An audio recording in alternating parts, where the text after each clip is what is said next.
আসসালামু আলাইকুম রহমতুল্লাহ। দর্শক, আমি আজকে আপনাদেরকে একটা কথা বলতে চাই। আপনারা হয়তো অনেকে চিনেন ইউটিউবার আলম হোসেন, যে উনি অনেক দিন আগে থেকে ইউটিউবে চ্যানেল খুলেছেন, ব্লগ করেন, ওনার অনেকগুলো পেজ আছে। তো উনি 8 মাস আগে একটা বিয়ে করছিলেন শর্মিলা আপু নামে একটা মেয়েকে।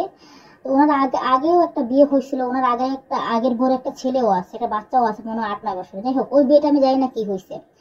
তো 8 মাস আগে যখন ওই মেয়েটাকে বিয়ে করছিল, তখন আমি ওনার ভিডিওটা দেখি, মানে আগের থেকে দেখতাম, কিন্তু ওই মেয়েটাকে বিয়ে করার পর থেকে আমি বেশি দেখি। ওই আপুটাকে আমার ভালো লাগে। তো মনে হচ্ছিল মেয়েটার ফ্যামিলি এই বিয়েটা মানেনি। তখন ওই মেয়েটা কি বলছিল জানেন?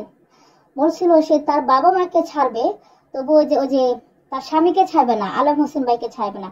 তখন আমি বলেছিলাম যে, মনে মনে বলেছিলাম যে, আপু, এত আবেগ ভালো না, এত আবেগ দিয়েন না। সংসার জীবনে কখন কার যে ঘটে কেউ কিছু বলতে পারে না। ওনাদের বিয়ে 8 মাস হয়েছে। তো এখন কিছুদিন ধরে এটা ইউটিউবে ভাইরাল ট্রেন্ডিং ভিডিও হয়ে গেছে। ওনার সাথে মনে হয় ওনার হাজবেন্ডের কোনো ঝামেলা হয়েছে, সমস্যা হয়েছে। তো এখন উনি ওনার বাবার বাড়িতে রাগ করে চলে আসছে। এইখানে এসে উনি একটা পেজ খুলছে, শর্মিলা ব্লগ নামে, উনি একটা ইউটিউব চ্যানেল খুলছে। তো এইখানে উনি ওনার হাজবেন্ডের দোষ দিচ্ছে, বলছে আমার হাজবেন্ড ভালো না, আলম এটা করছে সেটা করছে। আবার ওই যে আলম ভাই বলতেছে শর্মিলা এটা করছে সেটা করছে, মানে দুজনকে পচাইতেছে ইউটিউবে এসে। তো আপনাদের 8 মাস আগের সংসার দেখলাম, কত সুন্দর, আপনাদের জন্য কত ভালো ভিডিও করলেন, কত ভালো ভালো মানে বিনোদন দিলেন। আমি ওনাদেরকে দেখে ভালো লাগতো। আমি বলতাম যাই হোক, মেয়েটার সাথে মানাইছে। হ্যাঁ, ওনার ছেলেটার একটু বয়স বেশি, তাতে কি হয়েছে? মানুষ যদি কারোর সাথে মানে আন্ডারস্ট্যান্ডিং করে চলতে পারে, বয়স তো কোনো ম্যাটার করে না। হ্যাঁ, ঠিক আছে, বয়স কোনো ম্যাটার করে না, যদি কারোর হৃদয়ের সাথে মিলে, বয়সের কি আছে। তো এখনো হচ্ছে ওদের প্রতি কিছু মানে কোনো পারিবারিক ভাবে ঝামেলা হয়েছে। এখন ওরা ওইটা নিয়ে মানে চলে আসছে মানে অনলাইনে বলা যায়। আচ্ছা, আমি বুঝি না, মানে এটা কোন ধরনের কথা? আপনাদের হাজবেন্ড ওয়াইফের সম্পর্কে সমস্যা হয়েছে, আপনারা দুজন বসে কথা বলেন, যেটা আমি মনে করি। আপনাদের ফ্যামিলি আছে, এটা ইউটিউবে এসে মানে দুজনকে পচানোর কি দরকার আছে? শর্মিলা বলতেছে আলম আমাকে সারাক্ষণ ভিডিও করতো, ও আমাকে একটাবার শান্তি দিত না, ও শুধু পারে না, শুধু আমার বাথরুমে ভিডিওটা করতো, বাথরুমে যাওয়ার ভিডিওটা করতে পারে না, আর সবটাই করতো। এই যে দুজনকে দুষ্ট আছে, এটাই রমজান মাস, শুধু ভাই বিনোদন আর বিনোদন। কি বলবো, ওদের এত ভালোবাসা, এত পিরিত কেমনে 8 মাসে শেষ হয়ে গেছে। এখন 8 মাস পরে আলম বলে শর্মিলা খারাপ, শর্মিলা বলে আলম খারাপ। তো শর্মিলা আপু মনে প্রেগনেন্ট ছিল, তো ওনার কিছু কি জানি একটা কি সমস্যা ছিল।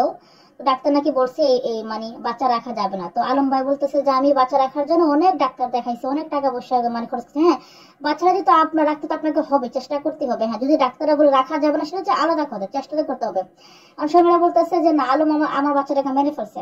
আলম বলতেছে যে না, আমার কাছে মেডিকেল পেপার আছে, আমি অনেক চেষ্টা করছি বাচ্চাটাকে রাখার জন্য, অনেক অনেক টাকা পয়সাও দিছি। এই যে দেখছেন দুজনে যে অনলাইন সে কাদা ছুড়ি, এটা ঠিক না। আমি বলবো শর্মিলা আপু, যদি আমার ভিডিওটা আপু হয়তো আপনারা দেখবেন, আমি ছোট একটা ইউটিউব চ্যানেল নতুন করছি, তারপরেও বলবো দর্শক, ওরা যাতে আপনারা যদি ওদের ভিডিওটা দেখেন, দেখবেন ওরা কি বিনোদন শুরু করছে অনলাইনে সে রোজা রমজান মাস। মানে বাংলাদেশে বাই বিনোদন, সে হিরো আলমী বিনোদন আছে, ওই তরমুজ তরমুজ কাকুর বিনোদন আছে, এখন ওদের বিনোদন চলে আসছে। তো আমার কাছে হচ্ছে যে এগুলো ঠিক না। আপনারা দুজন বসে কথা বলেন, আপনাদের ফ্যামিলি আছে, পারিবারিক বিষয়ে কি সমস্যা হয়েছে এগুলো ঠিক করেন। আলম বলতেছে শর্মিলা আমাকে 30 বার ডিভোর্স দিছে। 30 বাচ্চা ডিভোর্স দিলে তুমি সংসার করলা কেমন তার সাথে? হ্যাঁ, ওই মেয়েটারও কিছু সমস্যা। শুনে, একটা সংসারে শুধু একটা পুরুষের দোষ না, শুধু নারী বলে যে সবাইকে শুধু নারীর পক্ষে টানবে তা না। আমি একজন নারী, একটা সংসারে একটা পুরুষের যেমন দোষ থাকে, একজন নারীরও দোষ থাকে, দুজনেরই দোষ থাকে, ঠিক আছে? কিন্তু এটা কারো বেশি কারো কম, কিন্তু এটা আপনাদেরকে বুঝতে হবে, আন্ডারস্ট্যান্ড আপনাদের কি করতে হবে। তো আমি বলবো যে শর্মিলা আপু আর জালম বাজাতে মিলে যান, আপনাদের অনলাইন থেকে দূরে যান। কি শুরু করছেন আপনারা? 2 দিন পরে মানুষ আপনাকে খারাপ বলবে, ঠিক আছে? আর কিছু বললাম না ভাই, বাংলাদেশে শুধু বিনোদন আর বিনোদন গো। রোজা রমজান মানে এত বিনোদনটা কই পাই, কি বলবো, কষ্ট লাগে, দুঃখ লাগে।